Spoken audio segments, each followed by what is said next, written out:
एक ऐसा किला जहां एक इंसान को जिंदा दफन किया गया था। कहते हैं उसकी चीखें आज भी दीवारों में गूंजती हैं। एक साधु का श्राप जो आज तक खत्म नहीं हुआ। एक राजा जिसने अपने सपने के लिए सब कुछ दांव पर लगा दिया।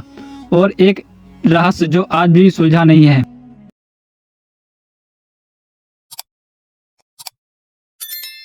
मेहरानगढ़ फोर्ट, एक सांप, एक बलिदान और एक अमर किला।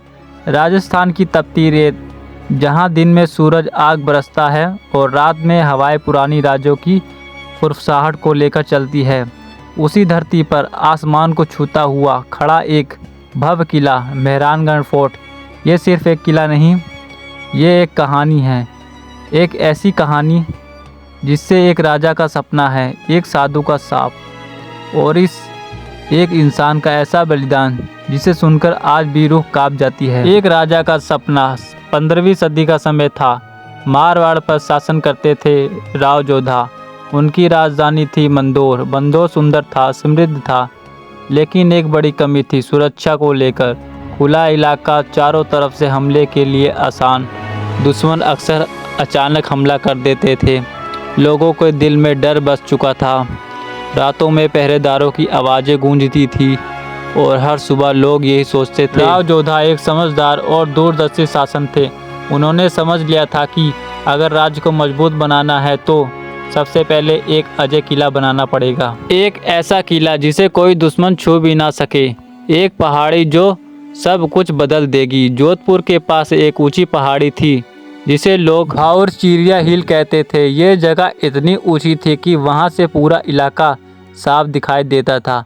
दूर से आने वाला हर दुश्मन पहले ही नज़र आ जाता था। राव जोधा ने जिस पहाड़ी को देखा तो उनके मन में एक विचार आया, यही जगह है। लेकिन कभी कभी जो जगह हमें सही लगती है वो पहले से किसी और की होती है। साधु का सांप उसी पहाड़ी पर रहते थे। चिड़िया नाथ जी एक तपस्वी जो वर्षों से वहाँ साधना कर रहे थे। इनका जीवन शांत था, ना कोई लालच, ना कोई डर।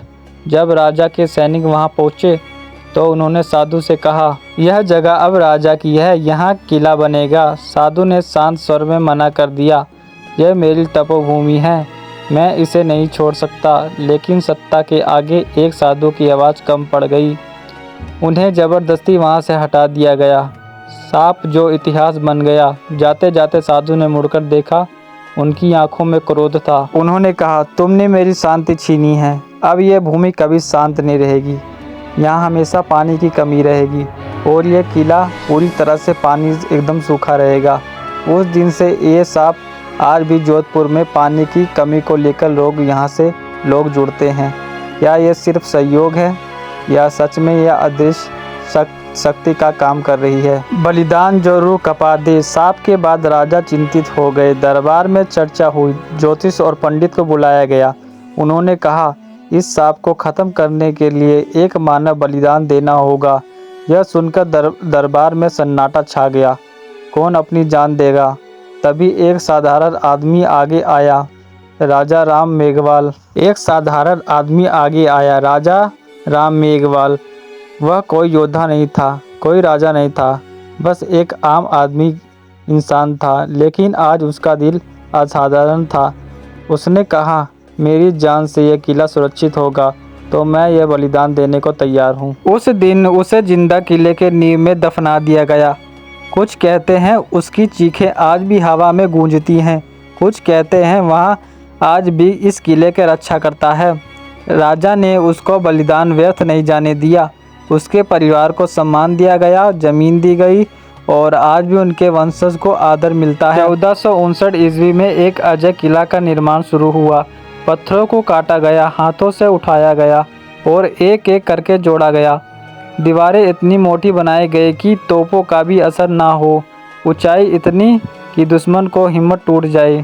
किले में कई दरवाजे बनाए गए। हर दरवाज़ा एक कहानी कहता है। युद्ध और गौरव। समय बीतता गया और दुश्मन आए, हमले हुए, लेकिन मेहरानगढ़ फोर्ट हर बार अड़िग खड़ा रहा। यह सिर्फ एक किला नहीं था, यह एक शक्ति बन गया था। राजपुताना की शान और दुश्मनों का डर, रहस्य जो आज भी जिंदा है। आज ये किला का एक टूरिस्ट प्लेस बन चुका है। लाखों लोग हर साल यहाँ आते हैं, लेकिन रात के समय कुछ और ही होता है। कई लोगों ने दावा किया है कि उन्होंने कदमों की आवाज़ सुनी है, खाली गलियारों की में, और गार्ड कहते हैं कि उन्हें एक परछाई दिखी है जो अचानक गायब हो गई। क्या वह साधु का सांप है या बलिदान की आत्मा? एक सवाल मेहरानगढ़ फोर्ट, क्या ये सिर्फ इतिहास है या जीवित कहानी जो आज भी सांस ले रही है? कुछ कहानियाँ सिर्फ सुनाई नहीं जाती, महसूस की जाती है, और यह उनसे एक है।